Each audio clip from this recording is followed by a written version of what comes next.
இந்த காலை நேரத்திலே கூடி வந்திருக்கிற தேவ பிள்ளைகள் யாவருக்கும் உயிர்த்தெழுந்த ஆண்டவராய் இயேசு நாமத்திலே எல்லாருக்கும் வாழ்த்துக்கள்.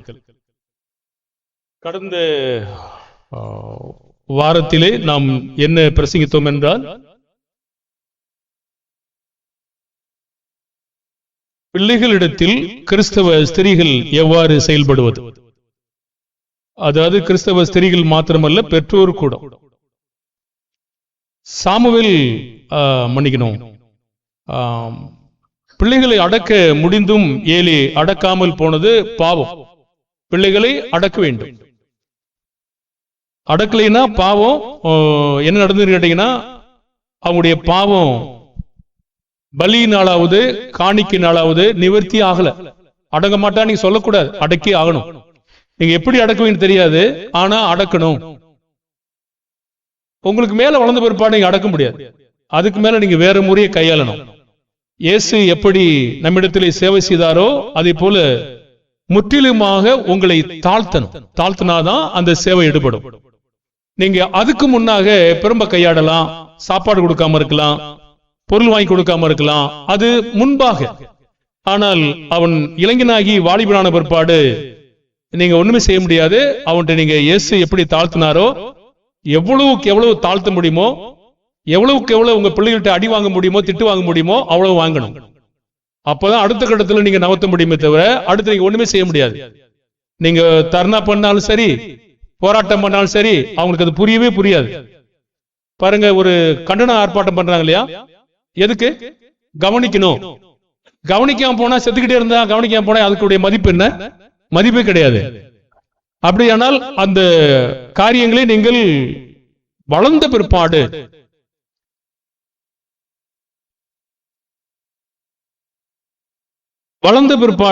இயேசுவினுடைய மாதிரி தான் கவனிக்கணும். இயேசு வையப்பட்டார், தூசிக்கப்பட்டார், அவமானப்படுத்தப்பட்டார், துன்பப்படுத்தப்பட்டார், காரி துப்பப்பட்டார். அது கூட நம்முடைய பிள்ளைகள் மூலமா வரும், தெரியாது.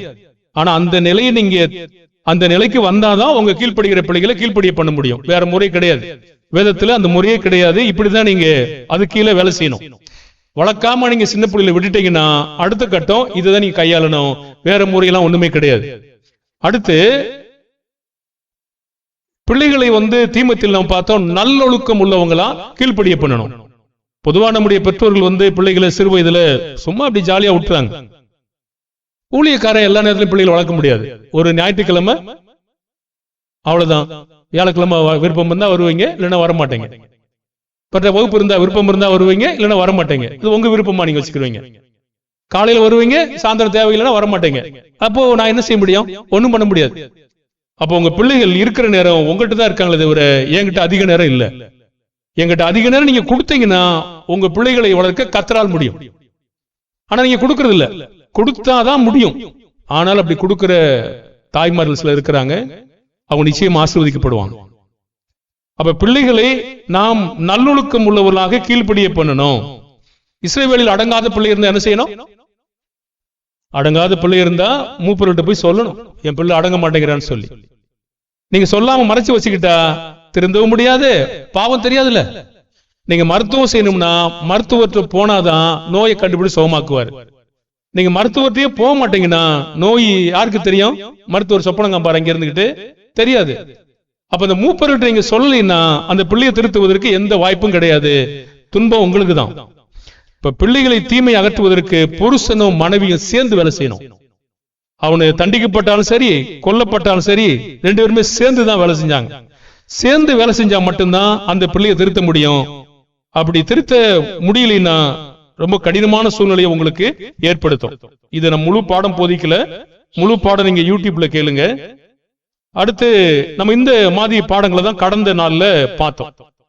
இன்றைக்கு நம்ம என்ன பார்க்க போறோம்னா, சபையில ஸ்திரீகள் பங்கு. சபையில ஸ்திரீகளினால் தேவன் மகிமைப்படும்படியான செயல்பாடுகள்லாம் என்ன செய்ய முடியும்? நாங்க என்ன செய்ய முடியும்? வந்தா வசனம் வாசிக்க முடியாது, தனியா ஜெபம் பண்ணுது, இங்க சபைக்கு முன்னாடி ஜெபம் பண்ண முடியாது, மற்றும் பாட்டும் தனியா நாங்க பாட முடியாது, மடியில நடத்தவும் முடியாது. நாங்க என்ன செய்ய போறோம்? நாங்க வரல இருக்கிறோம். அப்படித்தான் நீங்க நினைக்கிறீங்க. நம்ம கிறிஸ்தவ மனைவியை ரொம்ப நாளமா படிச்சுட்டு வரோம். ஸ்திரீகள் என்னென்ன வேலையெல்லாம் செய்திருக்காங்க, நீங்களும் என்ன செய்ய முடியும் என்பது தான் இன்று நம்ம பார்க்க போறோம். லூக்கா 8:2-3. லூக்கா 8:2-3. அவர் பொல்லாத ஆவிகளையும் வியாதிகளையும் நீக்கி குணமாக்கின சில ஸ்திரீகளும் 7 பிசாசுகள் நீங்கின மகதலேனால் எண்ணப்பட்ட மரியாளும் ஏரோதின் காரியக்காரனான கூசாவின் மனைவியாகிய யோவன்னாலும் சூசானாலும் தங்கள் ஆஸ்திகளினால் அவருக்கு ஊழியம் செய்து கொண்டு வந்த மற்ற அநேகம் ஸ்திரீகளும் அவருடனே இருந்தார்கள். ஸ்திரீகள் இயேசுவோடு சேர்ந்து ஊழியம் செய்தார்களா? சரி, அப்படின்னா போதித்தாங்கன்னு அர்த்தமா? பாருங்கள், ஆஸ்திகளால் ஊழியம் செய்து வந்தார்கள். தாங்கள் சம்பாதிக்கிற தங்களுக்கு இருக்கிற ஆஸ்திகளை கொடுத்து சத்தியம் பெருகும்படியான சில வேலைகளை அந்த ஸ்திரீகள் செய்திருக்கிறார்கள். நீங்களும் நானும் செய்ய முடியாதா? பாருங்க, எவ்வளவு ஸ்திரீங்க. மகதலேனா மரியாள் என்னப்பட்ட மரியாள், ஏரோதின் காரியக்காரனான கூசாவின் மனைவியாகிய யோவன்னால், சூசன்னால், தங்கள் ஆஸ்திகளால் அவருக்கு ஊழியம் செய்து கொண்டு வந்த மற்ற அநேக ஸ்திரீகள் இருந்தாங்க.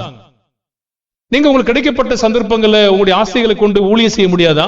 எங்களுடைய பங்களிக்க முடியாதா? நிச்சயமா முடியும். பாருங்க, அவங்க செஞ்சாங்கன்னா உங்களால ஏன் செய்ய முடியாது? அந்த ஸ்திரீகளும் அநேக ஸ்திரீகளும் யாருக்கு ஊழியம் செய்து வந்தாங்க? இயேசுவுக்கு. ஏன் நீங்க ஏன் ஊழியம் செய்யக்கூடாது? பாருங்கள், ஊழியம் செய்வது என்பது சென்று சுவிசேஷத்தை அறிவிப்பது மாத்திரமல்ல, நீங்க எந்த வகையிலாவது ஊழியம் செய்ய முடியும். நீங்க இருக்கிறீங்க இந்த சபை கூடங்களை, இந்த ஞாயிற்றுக்கிழமை காலையில இந்த பிரதருக்கு உடம்பு சரியில்லை, ஒரு சேர் போடுவோம், பெருக்குவோம், தொடப்போம். அவர் என்ன செய்வாரு? மருமகளையும் காணோம். எந்த ஸ்திரீகளாவது யோசிச்சிருக்கீங்களா? அப்படி உங்க முதுகு கழுவுறதுக்கே நேரம் இல்ல. அப்படிதான் நம்ம இருக்கிறோம். பாருங்க, இதெல்லாம் நம்ம யோசிக்க ஊழியம் இல்லையா? அதெல்லாம் ஊழியம் இல்லையா? இல்ல செய்ய முடியாதா? நான் எங்க பதில் செய்யறது? என் பிள்ளைகள் எழுத போறதே பெரிய பாடு. நாம யோசிக்க பாருங்க, ஊழியம் என்பது நீங்கள் எவ்விதத்திலும் பல்வேறு வேலைகளை சபைக்கு செய்ய முடியும். நீங்க பணம் இருந்து செய்ய முடியும், பணம் இல்லாமலும் செய்ய முடியும். எந்த வகையிலாவது ஊழியம் செய்ய முடியும். அல்லது நீங்கள் இந்த பிரசங்கிக்கிற அனுப்பப்படுகிற பிரசங்கத்தை ஒரு செல்போன்ல இருந்து 4 பேருக்கு அனுப்ப முடியும். அது ஒரு ஊழியம். எந்த வகையிலாவது ஒரு ஊழியத்தை செய்ய முடியும். அல்லது சபையினுடைய விசுவாசிகளை போன் பண்ணி விசாரிக்க முடியும். சிஸ்டர், நீங்க எப்படி இருக்கீங்க? நல்லா இருக்கீங்களா? கொஞ்சம் கடந்த வாரத்துல உற்சாகத்தை இழந்து காணப்பட்டீங்களே, நீங்க எப்படி இருக்கீங்க? கேட்க முடியும். கேட்கறீங்களா? நம்ம சுகவீனமான மனுஷங்களே கேட்கறது இல்லையே, நம்ம நல்லா இருக்கவங்க எங்க கேட்க போறோம்?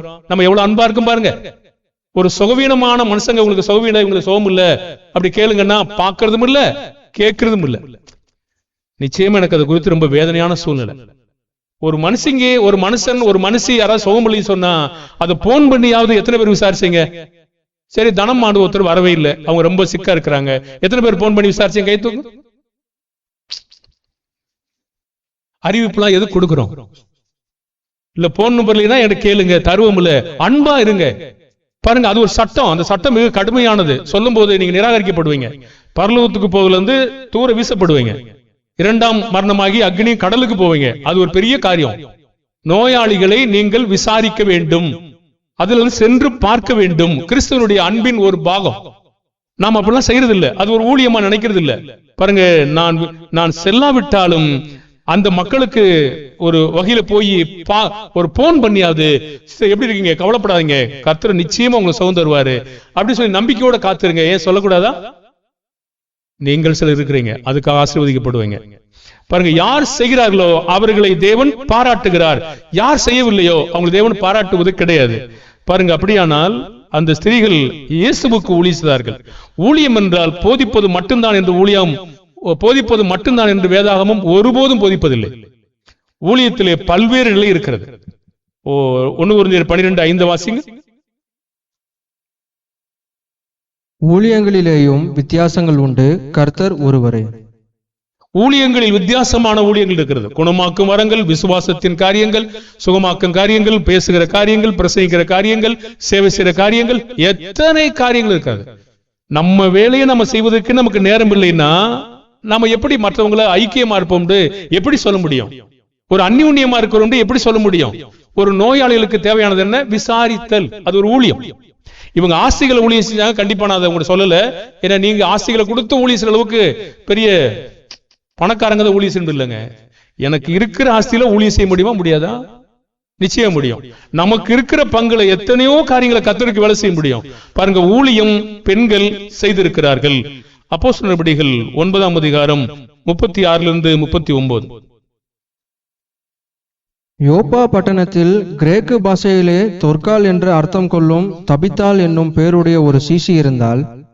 அவள் நற்கிரியைகளையும் தர்மங்களையும் மிகுதியாய் செய்து கொண்டு வந்தாள். அந்நாட்களில் அவள் வியாதிப்பட்டு மரணமடைந்தால் அவளை குளிப்பாட்டி மேல் வீட்டிலே கிடைத்து வைத்தார்கள்.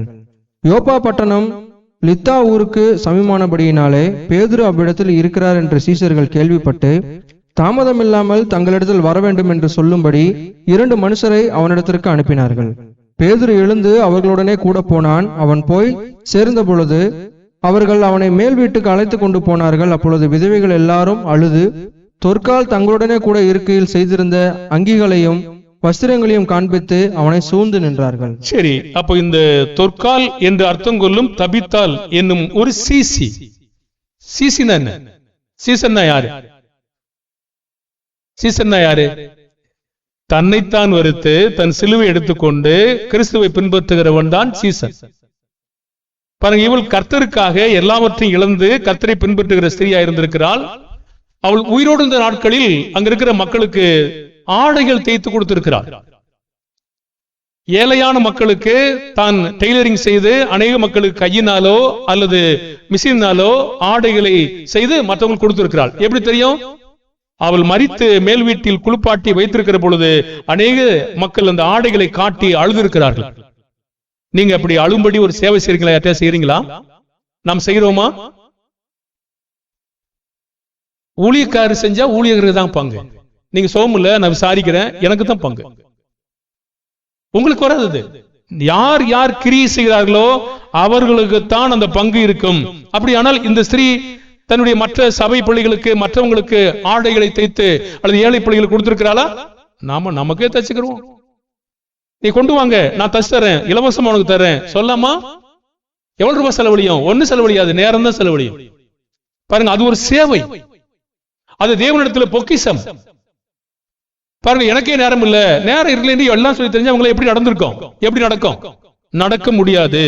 லூக்கா 7ஆம் அதிகாரம் 44 48 வரைக்கும். இங்க ஒரு ஸ்திரீ என்ன செய்தால் பாருங்க. ஸ்திரீயினிடமாய் திரும்பி சீமோனை நோக்கி, இந்த ஸ்திரீயை பார்க்கிறாயே, நான் உன் வீட்டிலே பிரவேசித்தேன், நீ என் கால்களுக்கு தண்ணீர் தரவில்லை. இவளோ கண்ணீரினால் என் கால்களை நனைத்து தன் தலைமயிரினால் அவைகளை துடைத்தாள். நீ என்னை முத்தம் செய்யவில்லை. இவளோ நான் உட்பிரவேசித்தது முதல் என் பாதங்களை ஓயாமல் முத்தம் செய்தாள். நீ என் தலையில் எண்ணெய் பூசவில்லை. இவளோ என் பாதங்களில் பரிமள தைலம் பூசினாள். ஆதலால் நான் உனக்கு சொல்லுகிறேன், இவள் செய்த அநேக பாவங்கள் மன்னிக்கப்பட்டது. இவள் மிகவும் அன்பு கூர்ந்தாளே. எவனுக்கு கொஞ்சம் மன்னிக்கப்படுகிறதோ அவன் கொஞ்சமாய் அன்பு கூறுவான் என்று சொல்லி அவளை நோக்கி, உன் பாவங்கள் மன்னிக்கப்பட்டது என்றார். சரி, நன்றி. இந்த ஸ்திரீ அவர் இயேசு வீட்டுக்குள்ள பிரவேச பேதுருவோடு ஒப்பிட்டு பேசுறார். அப்ப பேதுருவோடு ஏன் ஒப்பிட்டு பேசுறான்னு கேட்டீங்கன்னா, பேதுருவை நீ இதெல்லாம் செய்யல அப்படின்னு சொல்ல வர்றார். அப்ப அந்த ஸ்திரீ என்ன செய்தா? அவள் 45ஆம் வசனத்திலே, நான் உட்பிரவேசித்தது முதல் என் பாதங்களுக்கு ஓயாமல் முத்தம் செய்தான். ஒரு வீட்டுக்கு, உங்க வீட்டுக்கு வரும்போது நீங்க தண்ணி கொடுக்குறீங்க, வந்து உட்கார்ந்த உடனே உட்காருங்க பிரதர் அப்படி சொல்லிட்டு தண்ணி கூட கொடுக்குறீங்க, நல்ல பழக்கம். சரி, சிலர் கொடுக்கறது இல்ல. கொடுக்கறதுன்னா மறந்து போறீங்க, வேலையில ஏதோ மறந்து போயிட்டு நீங்க வாட்டில இருந்துறீங்க. ஆனா அதெல்லாம் கூட நற்கரியை சொல்ற அன்பு கூர்ந்து செய்யற செயல்கள். சில நீங்க வரவுக்காக காத்திருக்கிறீங்க, நல்ல செயல். அனுப்பிவிடும்படி காத்திருக்கீங்க, அனுப்பி விடுறதுக்கு வர்றீங்க, நல்ல செயல். நற்கரியை அன்பு கூர்ந்து செய்யற செயல். பழக்கம் இல்ல. தேவனிடத்தில் நம்முடைய பாவங்கள் மன்னிக்கப்படவும் நம்முடைய பொக்கிஷம் பெருகவும் இந்த காரியங்கள். அவள் அவரை முத்தம் செய்தாள், ஓயாமல் முத்தம் செய்தாள். எங்கே? பாதங்களை. இதெல்லாம் ஒரு கிரியை இல்லையா? இயேசு பாராட்டாரா? அன்பு கூர்ந்து செய்தாள். பாருங்கள், மிகவும் அன்பு கூர்ந்தார். தன்னுடைய பாவங்கள் மன்னிக்கப்பட்டபடினாலே இவ்வளவு அன்பு கூர்ந்தார். பாருங்கள், உங்களுடைய பாவங்களும் உங்களுடைய ஆவிக்குரிய வாழ்க்கையிலே காரியங்களை கட்டுவிக்கிற மக்களை குறித்து நீங்கள் எப்படி யோசிக்கணும்? பெரிதான உணர்ந்து கொள்வதை பெறணும். ஓ, நமக்கு இப்படிப்பட்ட ஒரு மனிதன் இருக்கிறான், என்று சொல்லி நேசிக்கிற ஒரு தன்மை கிறிஸ்து மூலமா செய்ய வேண்டும். அப்புறம் சொல்றாரு, நீ தலையில் எண்ணெய் பூசவில்லை, இவ்வளோ என் பாதங்களில் பரிமள தைலம் பூசினாள். பாதங்களில் அப்படின்றது என்ன கணக்கு? தன்னை தாழ்த்தி, நான் உமக்கு அடிமையாக இருக்கிறேன், நான் உனக்கு சேவை செய்கிறேன், நான் உன்னுடையவள் என்று சொல்லக்கூடிய அளவுக்கு தன்னை தாழ்த்துகிற ஒரு காரியமா இருக்கிறது. ஆதலால் 47 சொல்றாரு, நான் உனக்கு சொல்லுகிறேன், இவள் செய்த அநேக பாவங்கள் மன்னிக்கப்பட்டது. எதுக்கு? கையில என்ன தேய்ச்சது, காலில் என்ன தேய்ச்சதுக்காகவா, முத்தம் கொடுத்ததுக்காகவா, தண்ணி கொடுத்ததுக்காகவா? இல்ல, அன்பு கூர்ந்தாலே என்று சொல்லப்படுகிறது. பாத்துங்க, அந்த அன்பை நாம ஏன் கூற முடியல? பாருங்க, ஒரு வயதான தாய்களை போன்ற சகோதரிகளை நாம விசாரிக்க முடியல, அவங்களுக்கு நம்பிக்கையை ஊட்ட முடியல. நாம எங்க அன்புல வளர்ந்திருக்கிறோம்? இல்ல, நம்ம வேலையை நம்ம பார்க்கிறோம். அப்ப கிறிஸ்தவத்தில் நாம் ஒவ்வொரு வாரமும் கூடும்போது அந்த அன்பு எங்கே? அந்த அன்பை பற்றி தான் தொடர்ந்து நாம் பேசிக்கிட்டு இருக்கிறோம். மத்தேயு 26 அதிகாரம் 7-13 பாருங்கள். உலகத்திலே இன்றைய வரைக்கும் போற்றப்படுகிற அளவுக்கு, புகழப்படுகிற அளவுக்கு, பேசப்படுகிற அளவுக்கு ஒரு நற்கிரியது.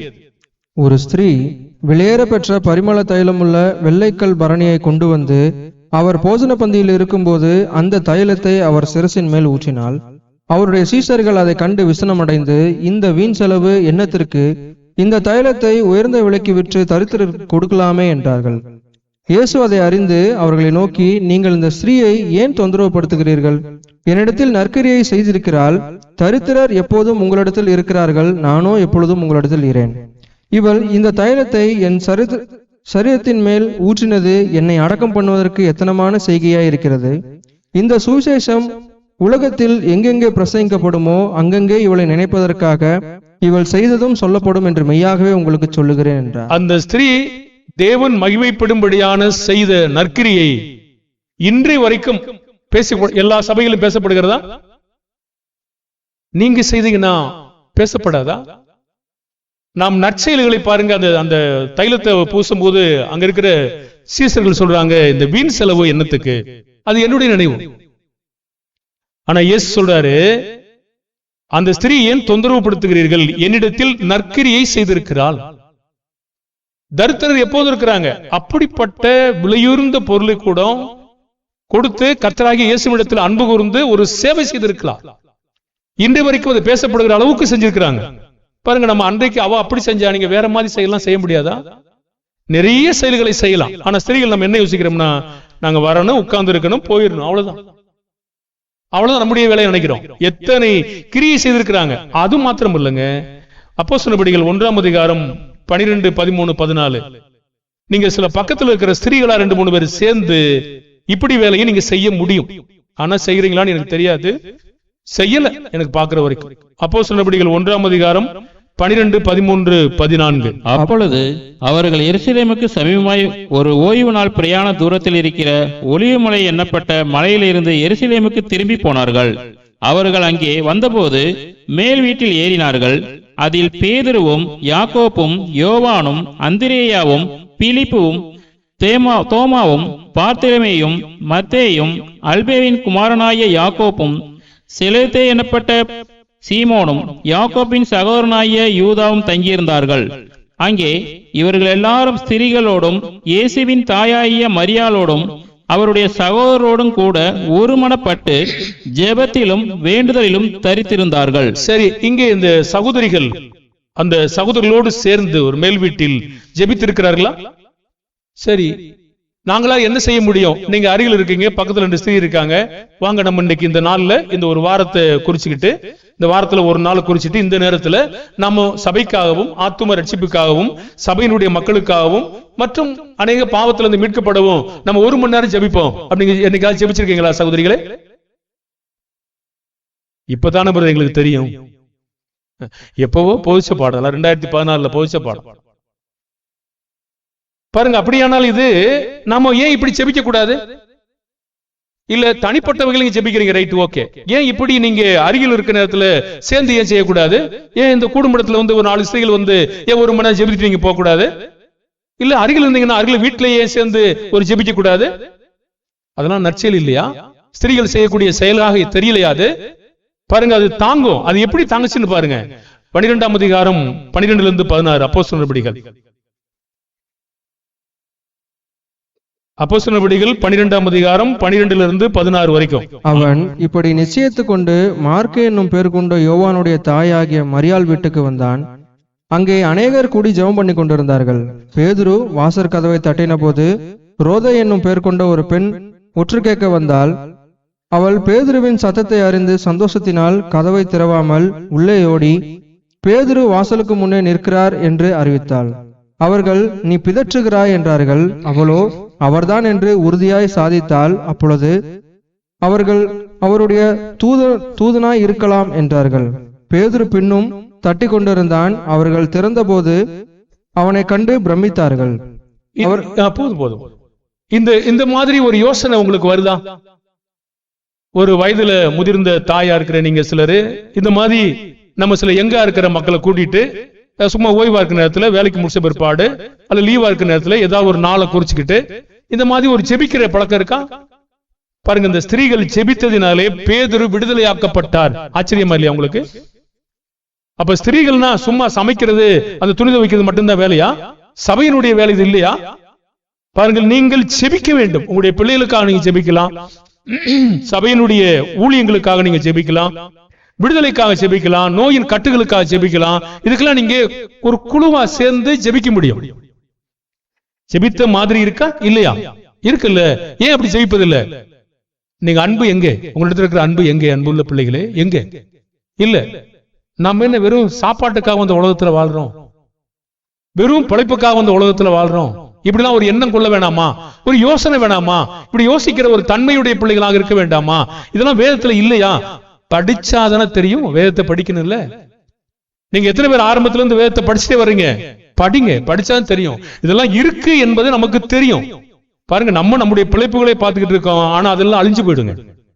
நிச்சயமா படிப்பு சம்பந்தமான காரியம் சரி, வேலை சம்பந்தமான காரியம் சரி, மற்ற நீங்க எந்த பிழைப்புகள் சேர்ந்தாலும் எல்லாம் அழிந்து போகும். அதை ரெண்டாவது வச்சுக்கோங்க, இதெல்லாம் முதல்ல வைக்கணும். அது உங்களுடைய ஆவிக்குரிய பூமிக்குரிய தேவைக்கு சாப்பாட்டு பிழைப்பு. ஆனா ஆவிக்குரிய நிச்சயமான அழிவில்லாத பிழைப்பு இது பேதுருவையே விடுதலையாக்கினது. அப்ப நாம ஏன் ஜெபிக்க கூடாது? அப்படி தயவு செய்து இனிமே அப்படிலாம் ஜெபிங்க. நீங்களா ஒரு யோசனை பண்ணுங்க. பாருங்க, வீட்டுல தான் கூடியிருக்காங்க. மரியாள் வீட்டில் எங்க அருகில் இருக்கீங்களோ அங்க கூடி நீங்க ஜெபிக்கலாம். சரி, ஜெபிக்கிற போது அந்த மக்களுக்கு எல்லாம் ஒரு தேநீர் கொடுக்குற மாதிரி தான் செய்யுங்க. ஓகே, தருவோம். அதெல்லாம் நீங்களே செய்வீங்க, அந்த அளவுக்கு உங்களால முடியும். ஆனா நீங்க அந்த எண்ணம் கொண்டாதான் முடியும். நாம என்ன செய்யறோம்னா, ஞாயிற்றுக்கிழமை முடிஞ்சு போச்சு, அதோட வீட்டுல போயிடுவோம். அந்த கடை பக்கம் போனோம்னா 2 கறி காய்கறி வாங்கிட்டு போனோம்னா நம்ம சமைச்சிருவோம், முடிஞ்சு போச்சு.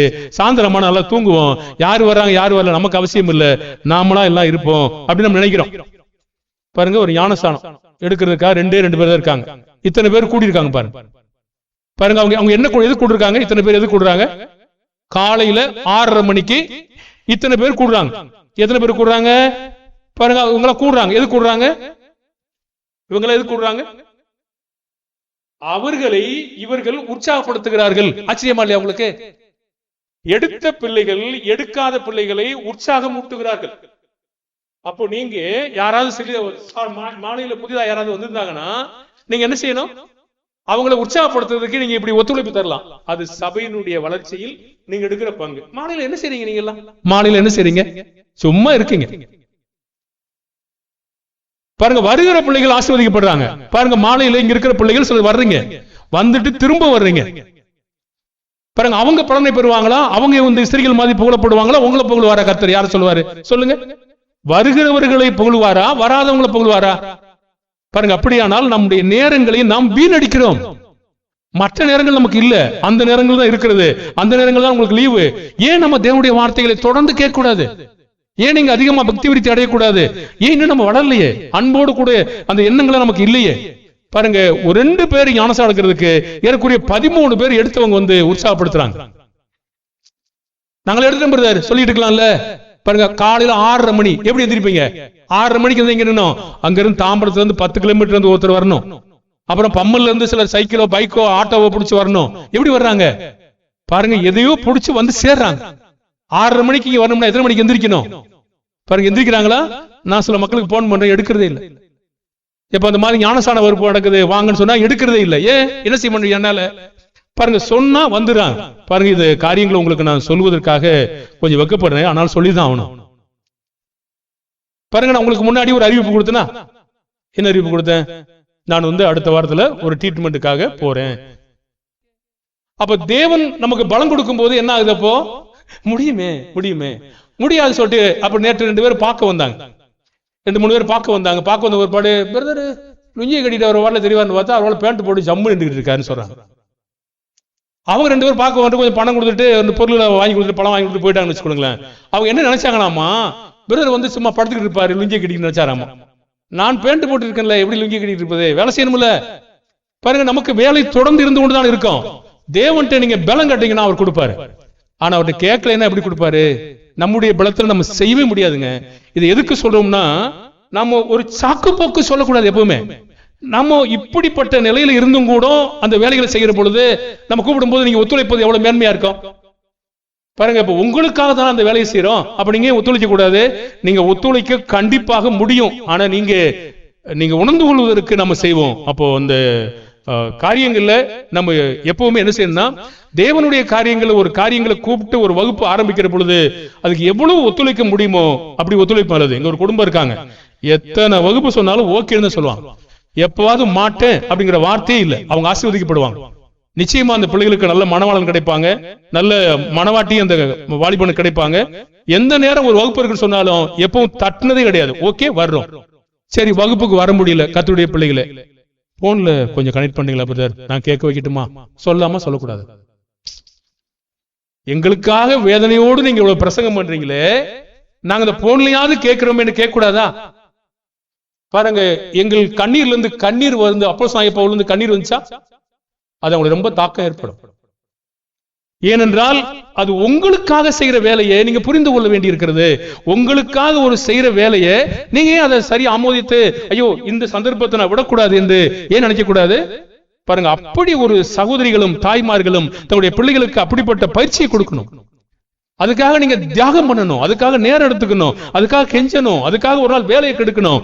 நிறைய செய்தா மட்டும்தான் முடியுங்க. சும்மா சாதாரணமா கீழ்ப்படினா வந்துடாது.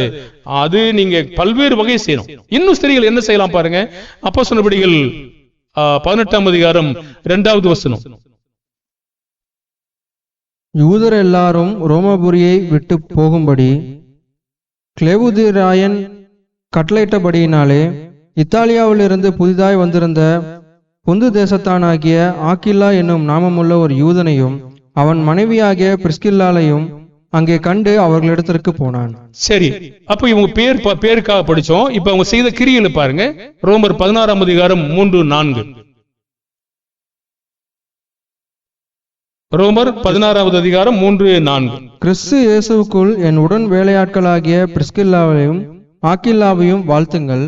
அவர்கள் என் பிராணனுக்காக தங்கள் கழுத்தை கொடுத்தவர்கள். அவர்களை பற்றி நான் மாத்திரமல்ல, புறஜாதியாரில் உண்டான சபையார் எல்லாரும் நன்றி அறிதல் உள்ளவர்களாய் இருக்கிறார். எவ்வளவு அருமையான ஒரு கணவன் மனைவி பாருங்க. அந்த மனைவி ஒத்துழைக்கலைன்னா அந்த கணவன் எப்படி பணியாற்றி இருப்பாரு? அப்ப கிறிஸ்துவுக்குள் என் உடன் வேலையாட்களாகிய பிரிஸ்கில்லாவும் ஆக்கில்லாவும். அப்போ ஆக்கில்லாங்கிறது புருஷன், பிரிஸ்கில்லாங்கிறது மன்னிக்கணும், ஆக்கில்லா தான் புருஷன்.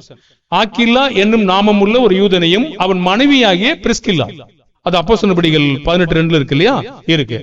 இந்த 2 பேருமே சேர்ந்து கணவன் மனைவியாக சேர்ந்து என்ன செய்தாங்க? அவங்க வாழ்த்து பெறாங்க. கர்த்தர்ட்ட வாழ்த்து பெறுவது உங்களுக்கு சந்தோஷம் இல்லையா? சந்தோஷம் இல்லையா? கர்த்தரிடத்தில் நீங்கள் நற்கிரியை செய்து இப்படி வாழ்த்து பெறும் பொழுது அது நமக்கு போதும். நான் கூடுகிறது போதுமானது என்று நீங்க நினைக்கிறீங்க. கூடுறது போதுமானது இல்லைங்க. ஒரு நாள் சத்தியம் அது எப்படி போதுமானது? எத்தனை நற்கிரிகளை செய்ய முடியும்? அவங்க என்ன செய்தாங்கன்னு பாருங்க. என் பிராணனுக்காக தங்கள் கழுத்தை கொடுத்தாங்க. உயிர் போற சூழ்நிலை இருந்திருக்காங்க. அந்த நாங்கள் சேர்ந்து பாடுபடுகிறோம் சொல்லி அவங்க அதிகமான பாடுபட்டு இருக்காங்க. அவர்களை பற்றி நான் மாத்திரமல்ல, புறஜாதியாரில் உண்டான சபையார் எல்லாரும் அவருக்கு நன்றியாவே இருக்கிறாங்க. ஒரு செயல் எவ்வளவு மதிப்புள்ளதா இருக்கு பாருங்க. ஏன் இது மாதிரி செய்ய முடியாதா? இடுக்கமான சூழ்நிலைகளில் செய்ய முடியாதா? செய்ய முடியும். பாருங்க, நம்ம இது ஒரு சகோதரனுடைய மனைவி இறந்து போனாங்க. உடனே அவர் தன்னுடைய வாகனம் வச்சிருக்காரு. என்ன சொன்னார்? இந்த மாதிரி பிரதர் ரொம்ப தூரம் போகணும், அதுக்காக எனக்கு உதவிகரமா இருக்கு, யாருமே இல்ல, அதிகமான செலவு செய்யறாலும் பரவாயில்ல, ஆனா எங்களுக்கு ஒத்துழைப்பு தரணும். உடனே அவங்க கேட்டாங்க, புறஜாதி ஒரு தகப்பன்ட்ட ஒரு கத்திரக்குள்ள ஒரு சகோதரன் கேட்டா, எனக்கு ஒரு கார் வேணும், நீ 3 கார் நம்ம வீட்டுல நிக்குது, எந்த கார் எடுத்துட்டு போ. டிரைவர் வேணாலும் இருந்தா, யார் இருந்தாலும் டிரைவர் இருந்தா எடுத்து போக சொல்லுங்க அப்படி சொன்னாங்க. எதுக்காக பாருங்க, அவங்க ஒரு ஊழியமா நினைக்கிறாங்க, தங்கள் வாகனங்களில் செய்யப்படுகிற ஊழியம் நினைக்கிறாங்க. சரி, அவ்வளவு தூரம் அந்த தூக்க கலக்கத்துல அந்த மனுஷன் போராடி, நம்ம பெட்ரோல் செலவு மட்டும் தான் போட்டோம், அவர் தூரத்து வரைக்கும் அந்த மனைவி அடக்கம் பண்ண வரைக்கும் இருந்து அவர் கொண்டு வந்து வீட்டுல விட்டார். பாருங்க, அவர் டியூட்டியில வேலையில தூக்க கலக்கத்தில் இருந்தார். 2-3 நாளா டியூட்டி அயராத டியூட்டி, அந்த டியூட்டியில வேலை இருந்தபடி அவர் வரும்போது தூங்கி லேசா தூங்கிட்டார். இப்ப நாங்க வேகமா அவர் பார்த்து கொஞ்சம் என்கரேஜ் பண்ணி விட்டோம். நல்ல வேலை என்கரேஜ் பண்ணா அவர் தூங்கிருப்பார். எப்படி என்கரேஜ் பண்ணா, அப்போ எனக்காக அது கொஞ்சம் கஷ்டமா இருந்துச்சு, உபாதைகளா இருந்துச்சு, ப்ளீஸ் நிப்பாட்டுங்கன்னு சொன்னோம். அதனால டக்குன்னு முடிச்சிட்டாரு. பாருங்க, தேவன் நம்மளை காப்பாத்தினார். இது எதுக்காக சொல்றோம்னா, நம்மகிட்ட இருக்கிற பொருள்களை வைத்து நம்ம தேவனுக்கு எப்படி ஊழியம் செய்ய முடியும்? இந்த ஸ்திரீகள் எப்படி கழுத்தை கொடுத்திருப்பாங்க, எப்படி பிராணம் கொடுத்திருப்பாங்க, எத்தனை பணம் செலவழிச்சிருப்பாங்க, தங்கள் கையினாலே கூடார தொழில் செஞ்சுக்கிட்டு இருந்தாங்க. பாருங்க, அப்படி செஞ்சாங்க. அப்போ எந்த ஒரு வேலையிலையும் நாம் நம்முடைய பொருள்களை வைத்து தேவனுக்கு என்ன செய்ய முடியும்னு பார்க்கணும். இன்னும் பாருங்க, அவங்க என்ன செய்தான்னு பாருங்க, 16ஆம் அதிகாரம் 5வது வசனம். அவர்களுடைய வீட்டிலே கூடி வருகிற சபையையும் வாழ்த்துங்கள். அகாயாவிலே கிறிஸ்துவுக்கு முதற் பலனாகிய என் பிரியமான எப்பனத்தை வாழ்த்துங்கள். அந்த வீடு எது கொடுத்திருக்காங்க? சபையாய் கூடுவதற்காக கொடுத்திருக்கிறாங்க. அப்போ ஒரு ஸ்திரீ தன்னுடைய வீட்டை சபையாய் கூடுவதற்கு கொடுத்து வேலை செஞ்சிருக்காங்க. நாம என்ன செய்வோம்? அதாவது ஒரு மனிதன் பயங்கரமான 2 பக்கம் ஆப்போசிட்டா பெரிய வீடு கட்டணும். சிவமண்ணை கூப்பிட்டாங்க, அடிக்கல் நாட்டை கூப்பிட்டாங்க. சரி, அடிக்கல் நாட்டு வந்துட்டேன். நான் போய் திறப்பு விழா செய்யும் போது அதுக்கும் கூப்பிட்டாங்க. சரி, எங்கே? நான் கேட்டது ஒரு கேள்வி, என்ன பக்கத்துல இருக்க ஒரு ஊழியக்காரனுக்கு வந்தா ஏர்போர்ட் பக்கத்துல தங்குறதுக்கு ஒரு ரூம் இருக்கா? அது ஒண்ணும் இல்லையே. அப்ப நான் எனக்கு எதுவும் கட்டிக்கிறேன் எல்லாத்தையும் இல்லையா? பாருங்க, இந்த பெண், இந்த வீட்டார் ஒரு வீட்டிலே சபை கூடுவதற்காக ஒரு கூடார தொழில் செய்யற மக்கள் கொடுத்திருக்கிறாங்க. பாருங்க, எவ்வளவு ஒரு நன்மையான காரியங்கள். அப்படியானா நம்ம ஒரு ஸ்திரீகள் என்றால் ஒண்ணுமே செய்யறதுக்கு ஒண்ணுமே இல்லையா? பாருங்க, கழுத்தை கூட கொடுக்க முடியுமுங்க. நான் பாத்துக்கிறேன், நீங்க செய்யுங்க பிரதர், நாங்கெல்லாம் இருக்கோம் அப்படி சொல்லி நீங்க என்ன செய்ய முடியும்? அதிகமா உற்சாகப்படுத்த முடியும். எப்படி படுத்துவீங்க? நான் தான் சௌவீனமா இருக்க அந்த வயதான தாய்களை விசாரிக்க சொல்றேன், அதையும் விசாரிக்க மாட்டீங்களே. எத்தனை பிரசங்கம் நான் பண்றேன், எத்தனை நேரங்கள்ல எத்தனை காரியங்களை போட்டிருக்கேன். அன்பு எங்கே? தேவனுடைய அன்பு எங்கே? சரி, ரோமர் 6ஆம் அதிகாரம் 16ஆம் அதிகாரம் 6ஆம் வசனம். எங்களுக்காக மிகவும் பிரயாசப்பட்ட மரியாளை வாழ்த்துங்கள். அப்ப என்ன பிரயாசப்பட்டிருப்பா? அவளுக்கு குடும்பம் இருக்காதா? புள்ள குட்டி இருக்காதா? கணவன்மார் இருக்க மாட்டாங்களா? ஒருத்தர் இருக்க மாட்டாங்களா? பிரயாசப்படலையா? அப்ப ஸ்திரீகள்னா சும்மா அப்படியே இருக்கிறது இதுதானா? பாருங்க, எத்தனை காரியங்கள் பிரயாசப்பட்டிருக்காங்க பாருங்க. ரோமர் 16ஆம் அதிகாரம் 1-2. கெங்கிரேயா ஊர் சபைக்கு ஊழியக்காரராகிய நம்முடைய சகோதரி பெபையாளை நீங்கள் கர்த்தருக்குள் பரிசுத்தவான்களுக்கு ஏற்றபடி ஏற்றுக்கொண்டு, எந்த காரியத்தில் உங்கள் உதவி அவளுக்கு தேவையாய் இருக்கிறதோ அதிலே நீங்கள் அவளுக்கு உதவி செய்ய வேண்டும் என்று அவளை உங்களிடத்தில் ஒப்புவிக்கிறேன். அவள் அநேகருக்கும் எனக்கும் கூட ஆதரவாய் இருந்தவள். அப்போ இந்த கெங்கிரேயா ஊர் சபைக்கு ஊழியக்காரன் நம்ம ஏற்கனவே பார்த்திருக்கிறோம். ஊழியம்னா பிரசங்கிக்கிறது மட்டும்தான் ஊழியம் கிடையாது. அது நிறைய பணிகள் இருக்கிறது. ஜெபிக்கிற ஊழியம், பிள்ளைகளை கூப்பிடுற ஊழியம், பிள்ளைகளை கற்றுக் கொடுக்கிற ஊழியம், மற்றும் வாலிப ஸ்திரீகளுக்கு போதிக்கிற ஊழியம், ஸ்திரீகளுக்கு போதிக்கிற ஊழியம் நிறைய இல்லையா? செய்ய முடியாதா? அந்த சபையில தான் இல்லையா? பாருங்க, அதுக்கு சொல்றாரு, எனக்கும் ஆதரவா இருந்தால் உங்களுக்கு கூட என்ன செய்வா? உதவி தேவைப்பட்டா என்று சொல்றாரு கர்த்தர் வந்து. அப்ப ஸ்திரீகள் இந்த விதமா நீங்க செய்றீங்களா? அப்படியா? நான் சிந்திச்சதே இல்லையே. நான் மாட்டில வர்றேன், நான் வரல போறேன். முதலாவது, வீட்டில் உங்களுக்கு பிள்ளைகளுக்கு உங்களால் போதிக்க முடிகிறதா? உட்கார்ந்து போதிக்க முடிகிறதா? கொஞ்சம் சொல்லுங்க. உட்கார்ந்து உங்க பிள்ளைகளுக்கு இவ்வளவு போதனை கேட்டு நீங்க ஒரு வகுப்பு எடுக்க முடிகிறதா? ரோமர் 16ஆம் அதிகாரம் 12-14. கர்த்தருக்குள் பிரயாசப்படுகிற திரிபேயானாலும் திரிபோசாலும் வாழ்த்துங்கள். கர்த்தருக்குள் மிகவும் பிரயாசப்பட்ட பிரியமான பெர்சியாளை வாழ்த்துங்கள். கர்த்தருக்குள் தெரிந்து கொள்ளப்பட்ட ரூபையும் எனக்கு தாயாகிய அவளுடைய தாயையும் வாழ்த்துங்கள். அசிங்கிரத்துவையும் பெலகோனையும் எர்மாவையும் பத்திரோபாவையும் எர்மோயையும் அவர்களோடு இருக்கிற சகோதரரையும் வாழ்த்துங்கள். சரி, நம்ம கேள்வி என்னன்னா, இதுவரைக்கும் பாருங்க, இவங்கெல்லாம் தேவனால் பாராட்டு பெற்ற ஸ்திரீகள். மற்றவங்களை யாரும் பாராட்டிட்டு இருக்காரா? கிரியை செய்யாத ஸ்திரீகளை பாராட்டுறாரா? இல்லவே இல்லை. யார் ஒருவர் கிரியை செய்கிறார்களோ அவர்களை தேவன் பாராட்டுகிறார். பாருங்க, இங்க ஒருத்தர் நமக்கு செக்யூரிட்டி வேலையை செய்யறாரு. சபை கூடுவது செக்யூரிட்டி வேலை செஞ்சா சாதாரண காரியமாங்க? அவ்வளவு சீக்கிரத்தில் லீவு கொடுத்துருவாங்களா? பாருங்க, உங்க மூப்பர் இருக்காரு, அவருக்கு செக்யூரிட்டி வேலை தான் முன்னாடி செஞ்சாரு. சாதாரண வேலையா? அநேக நாள் வர முடியாம போனார். சரி, ஜெபம் பண்ணி அவர் முயற்சி பண்ணி அப்புறம் கர்த்தர் அவங்க ஜெபம் பண்ணி அப்புறம் கர்த்தர் இப்பொழுது அவங்க என்ன செய்யிருக்காரு, கொண்டு வந்தார். ரொம்ப காலமா ஒவ்வொரு வேலையும் எளிமையா இருக்கிறது இல்ல, அதுக்கு பிரயாசப்படணும். எப்படியாவது பிரயாசப்படுறாங்க, பிரயாசப்பட்டாதான் வர முடியும், பிரயாசப்படனா வர முடியாது. அப்போ நாம ஒவ்வொரு செயல்பாடும் ஸ்திரீகள் பிரயாசப்படணும். பிரயாசப்பட்டா கர்த்தரால் வாழ்த்து பெறுவீர்கள். இன்னைக்கு எலெக்ஷன் டியூட்டியில போகும்போது குழந்தைய கொடுக்குறாங்க. அவன் பேர்ல அவன் குழந்தைய வச்சு உங்க பேருக்கு என்ன ஆசீர்வாதம் வரும்? என்ன ஆசீர்வாதம் வரும்? அரசியல்வாதி கையில வாங்கி பேர் வச்சா என்ன ஆசீர்வாதம் வரும்? பூரா சாபம். அது மொத்த டோட்டல் மோசம். அது பாருங்க, அரசாங்க அதிகாரிகளை குறை சொல்ல, மனிதர்களை பத்தி குறை சொல்றேன். அந்த மனிதர்கள் மொத்த துர்ச்செயல். அவங்க பேரை வாங்கி பேரை வச்சுட்டு இருக்காங்க. பாரு, எதுக்கு சொல்றேன்னா, நீ கர்த்தரால் ஒரு வாழ்த்து பெற்றா அது எவ்வளவு ஆசீர்வாதம். அப்ப கர்த்தருடைய செயலை செய்கிற பொழுது அது எவ்வளவு ஆசீர்வாதமா இருக்கும். அப்ப கர்த்தரால் அந்த வாழ்த்தல் பெறுவதை நீங்கள் மேன்மையாக எண்ண வேண்டுமே தவிர அதை அற்பமாக எண்ணக்கூடாது. ஓ, தேவன் இந்த மாதிரி என்னை பாராட்ட வேண்டும் என்று சொல்லி மிக அருமையான செயலை செய்யணும். 2 யோவான் 1ஆம் அதிகாரம் 2-4 அவருக்காக சந்தோஷப்படாரு பாருங்க. தெரிந்து கொள்ளப்பட்டவளுமாகிய அம்மாளுக்கும் அவளுடைய பிள்ளைகளுக்கும் மூப்பனாகிய நான் எழுதுகிறதாவது, பிதாவாகிய தேவனாலும் பிதாவின் குமாரனாயிருக்கிற கர்த்தராகிய இயேசு கிறிஸ்துவினாலும் கிருபையும் இரக்கமும் சமாதானமும் சத்தியத்தோடும் அன்போடும் கூட உங்களோடு இருப்பதாக. பிதாவினால் நாம் பெற்ற கற்பனையின்படியே உம்முடைய பிள்ளைகளில் சிலர் சத்தியத்திலே நடக்கிறதை நான் கண்டு மிகவும் சந்தோஷப்பட்டேன். எதுக்காக நான் படிச்சேன் தெரியுமா? அம்மாளே என்று சொல்லி ஒரு சகோதரியை வாழ்த்துறாரு. அந்த பிள்ளைகள் சத்தியத்தில் நடக்கிறதுனாலே சந்தோஷமா இருக்கிறார். அப்போ தயவு செய்து தாய்மார்களே, உங்களுடைய பிள்ளைகளுக்கு நீங்கள் காலையில் எழுந்து ஒரு 10 நிமிஷமாவது ஒரு வார்த்தைகளை குறித்து கருத்தோடு போதீங்க. உட்கார வைங்க. உங்க பிள்ளைங்க தான் அது. கர்த்தருக்குள் இருக்கிற பிள்ளைகளை நீங்க உட்கார வைக்க முடியாது. ஆண் மக்களை கர்த்தருக்குள் இல்லாத பிள்ளைகளா இருந்தா நீங்க சிறுவையில இருந்து சொல்ல முடியும். கர்த்தருக்குள் இருந்தா உங்க வீட்டுக்காரர் தான் சொல்ல முடியும். வீட்டுக்காரர் சத்தியத்தா இருந்தா சொல்ல முடியும், இல்லைன்னா சொல்ல முடியாது. ஆகையினால அது தவற விட்டவங்க எல்லாம் கர்த்தர் பார்த்துக்கிட்டோம். தவற விடாதவங்க இனிமே நீங்க ஆரம்பத்துல இருந்து இந்த யோசனையை வைத்துக் கொள்ளுங்க. எழுந்த உடனே உங்களுடைய பிள்ளைகளுக்கு படிப்போ அதுவா அதெல்லாம் பின்னாடி வச்சிருங்க. முதல்ல பின்னாடி வைங்க. முதல்ல ஜெபம், அடுத்து உங்களுடைய பிள்ளைகளுக்கு தேவ ஆலோசனை. தேவ ஆலோசனையை 10 நிமிஷம் சொல்லுங்க, 5 நிமிஷம் சொல்லுங்க. ஏதோ கொஞ்ச நேரம் சொல்லி என்ன புரிஞ்சிச்சுன்னு பாருங்க. அந்த நாளுக்கான பலத்தை அந்த பிள்ளைகளுக்கு கொடுங்க. கர்த்தர் உன்னோடு கூட இருப்பார், போயிட்டு வா, நம்பிக்கையோட இருக்கிறேன் நானு, போ சொல்லுங்க. கர்த்தர் பார்த்துக்குவாரு. நீங்க இவங்க விட்டுட்டு இங்க பயந்துகிட்டு இருக்கிறத விட நீங்க ஜெபித்து அனுப்புனீங்கன்னா உங்களுக்கு பயமே போயிடுக்கும். ஒரு உதாரணம் தெரியுமா உங்களுக்கு? பாருங்க, என் பிள்ளை இன்னும் வரலையே, அது உங்க மனுஷிகமான செயல். ஆனால் இருதயத்தை அண்ணால் ஊத்தி விட்ட பிற்பாடு எப்பா துக்கமா இருந்தாளா? நீங்க இல்லவே இல்லை. தேவனிடத்துல இருதயத்தை ஊத்தின பிற்பாடு அவள் துக்கமாயில்லை.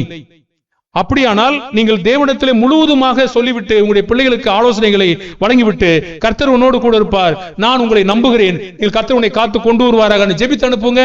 ஒரு பயம் உங்களுக்கு இருக்கவே இருக்காது, ஒரு திகில் உங்களுக்கு இருக்கவே இருக்காது. என்ன நடக்குதோ ஒரு பயம் இருக்காது. எத்தனை காரியம் இருந்தாலும் தேவன் அவர்களை காத்துக் கொள்வார். அந்த லோத்துவை சுற்றி மனுஷங்க சுத்துனாங்களா?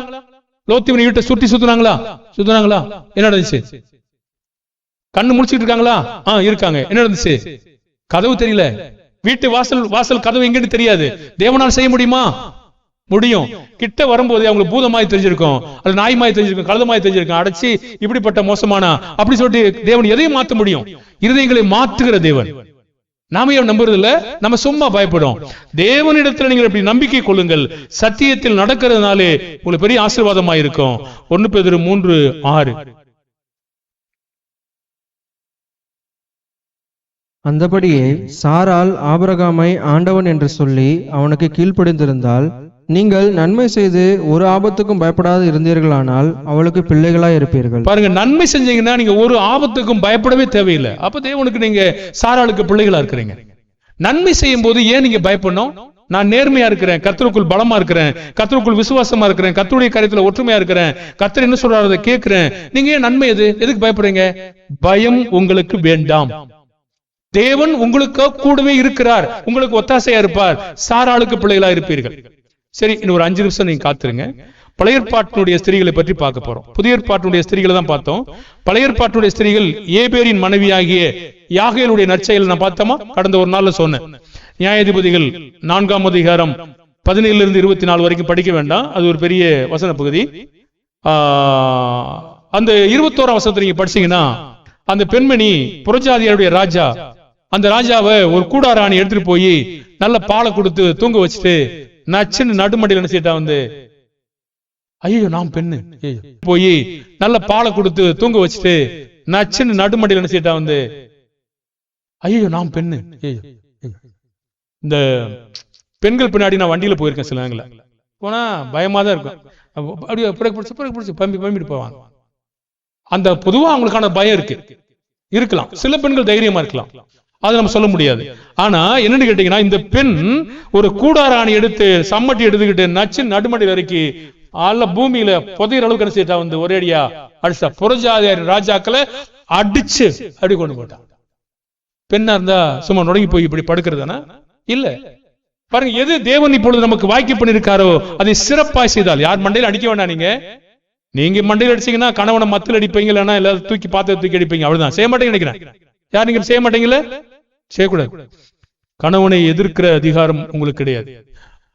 இப்பொழுது முர்தகாயினுடைய வளர்ப்பு மகள் இருக்கிறார், எஸ்தர் 4ஆம் அதிகாரம் 16, 17. அந்த முர்தகாய் ராஜ அங்க இருந்தா கூட அவர் செத்தாலும் சாகரி என்று சொல்லி பிரவேசித்து யூத குலத்தை என்ன செய்தாங்க வந்து யூத குலத்தையே காப்பாற்றினாங்க. சூனேமியல் இருக்கிறாள், ஒரு ஊழியக்காரன் வந்தான், அவனுக்கு மேஜை குத்து விளக்கு அவனுக்கு உண்டான தேவைகள் எல்லாம் கவனித்து ஆதரித்தாள். சிப்போரால் பூவால் இருக்காங்க இல்லையா, யாத்திராகமம் 1ஆம் அதிகாரம் 15 to 21 வரைக்கும்.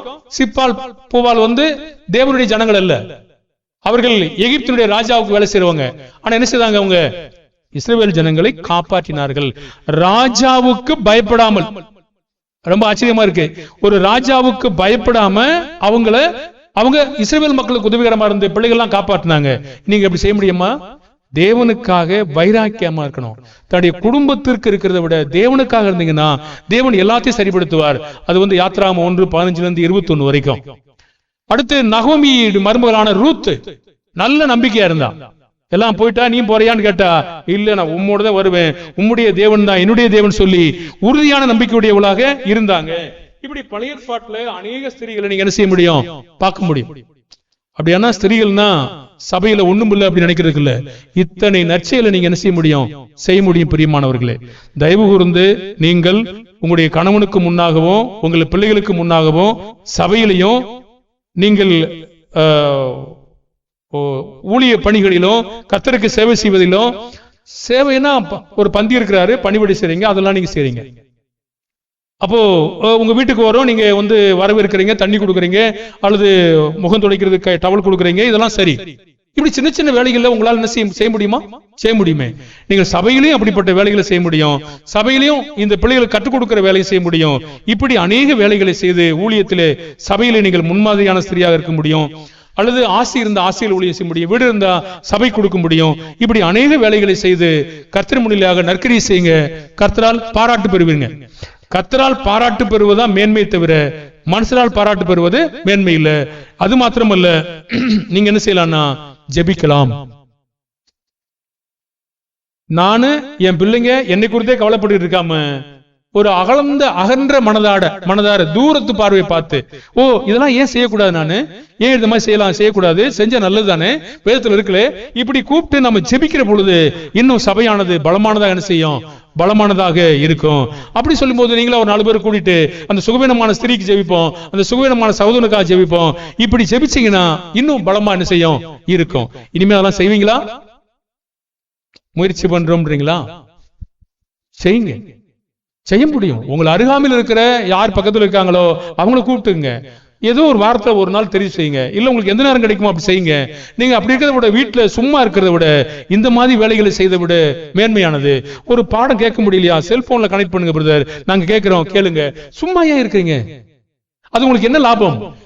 எல்லா நாளுங்களும் வகுப்பு நடந்துகிட்டு இருக்கு, உங்களுக்கு என்னென்ன வகுப்பு நடப்பீங்களோ அதுல எல்லாம் எங்களை கனெக்ட் பண்ணுங்க. நான் இந்த நேரத்தில் சும்மா இருக்கேன், எந்த நேரம் சொல்லுங்க, ஏன் சொல்லக்கூடாது? அதுவும் ஒரு ஊழியம். இப்படிப்பட்ட சேவைகள் உங்களுக்கு கிடைக்கிற செல்போன்ல இருந்து அந்த செய்தியை மற்றவங்களுக்கு பரிமாறுங்க, அது ஒரு ஊழியம். ஏன் செய்யக்கூடாது? எல்லா பக்கமும் செய்ய முடியும். பாருங்க, இதெல்லாம் ருசி பார்த்தவங்க எவ்வளவோ தூரத்துல இருந்து கூட இங்க வந்து சேர்றாங்க. எவ்வளவு தூரத்துல இருந்து கூட கர்த்தருடைய வார்த்தையை நேசிக்கிற மக்களா இருக்காங்க. இவர்கள் என்னுடைய பிள்ளையை சிறப்பாய் கர்த்தருடைய வார்த்தையை கொண்டு கட்டி வைக்க முடியும் யோசிக்கிறாங்க. அப்ப யாரு சரியா கட்டுறாங்கன்னு கண்டுபிடிக்கிறாங்க இல்லையா? கண்டுபிடிக்கிறாங்க. நாம அருகில் இருந்துகிட்டு சும்மா வீட்டுல உட்காந்துக்கிறோம், கேட்கறது இல்ல கேட்க முடியாது, செல்போன்ல கேட்கறது இல்ல. நாளைக்கு உங்க பிள்ளைகள்கிட்ட நீங்க தான் கஷ்டப்படுவீங்க. அப்ப நீங்க என்ன பண்ண முடியாது. ஒண்ணு உங்களுக்கு சொல்லித்தரேன், பிள்ளைகளுக்காக தர்ணா பண்ணி நீங்க சபை கூடமா வராம போனீங்கன்னா அந்த பிள்ளை அதெல்லாம் பத்தி ஒரி பண்ணிக்காதுங்க. ஏன் ஒரி பண்ணாது? எனக்கு அந்த உணர்வே இல்லையே. அப்புறம் அதனால என்ன நடக்க போகுது? கடந்தா கடை ஓ இஷ்டம். சரி, ஒரு பிள்ளைக்கு முன்னாடி நீங்க சாப்பிடாம இருக்குங்க, சாப்பிடாம இருந்தா சாப்பிடா. இறக்கமே இல்லாத பிள்ளைக்கு முன்னாடி சாப்பிடாம என்ன பண்ண முடியும்? இறக்கப்படுகிற பிள்ளைங்க அப்படி இருக்க முடியும். அப்போ நீங்க அது சரியான முறையெல்லாம் கிடையாதுங்க. நீங்க தவறான வழியை பின்பற்றிட்டு இருக்கீங்க. அப்படி செஞ்சீங்கன்னா அது சாத்தியமே வராது. நீங்க அதற்கான தேவ ஆலோசனை என்னன்னு கேட்கணும். கேட்டீங்கன்னா உங்களுக்கு சொல்லி தருவேன். அப்ப தேவ ஆலோசனை என்னன்னு கேட்டா தான் அப்படித்தான் உங்க பிள்ளையை திருத்த முடியும்.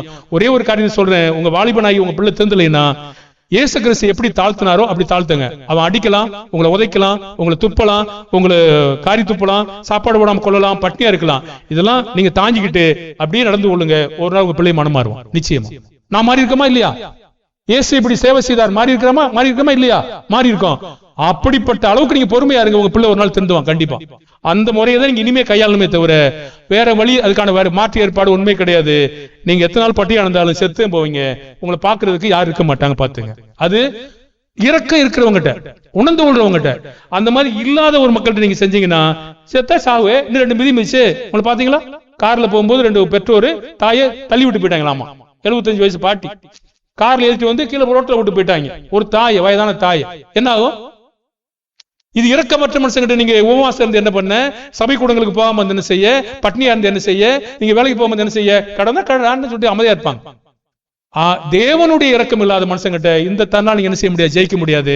அவங்ககிட்ட நீங்க எல்லா திட்டுகளும் எல்லா ஏச்சுகளும் அடி கூட வாங்குங்க, காரி கூட உங்களை துப்பட்டும், அது வரைக்கும் தாங்கின பிற்பாடுதான் மனமாற்றத்தில் நடக்கும்.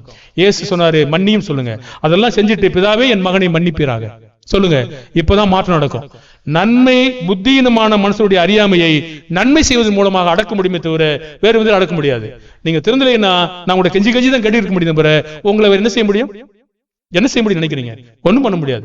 உங்களோட அழுகலாம், உங்களோட கெஞ்சி கேட்கலாம், ஏன் இப்படி இருக்கீங்க கேட்கறீங்க, வர முடியும் செல்போன்ல அட்டன் பண்ணுங்க, நீ சொல்லிக்கிட்டே தான் இருக்கும் மாறி மாறி. வேற என்ன சொல்ல முடியும் நினைக்கிறீங்க? வேற என்னமே சொல்ல முடியாது. இப்படி சொல்லிக்கிட்டே இருந்தாதான் வேற ஏதாவது சொன்னா பூமிக்குரிய சண்டையாயிடும். பூமிக்குரிய சண்டையா ஊழியக்காரன் போடுவாரு, அப்படி போடக்கூடாது. அவங்க ஆத்துமாக்களை ஆதாயப்படுத்த பார்க்கணுமே தவிர பூமிக்குரிய வெறுப்புணர்ச்சி எந்த ஊழியக்காரன் இருந்தா உண்மையான ஊழியக்காரனா இருக்க முடியாது.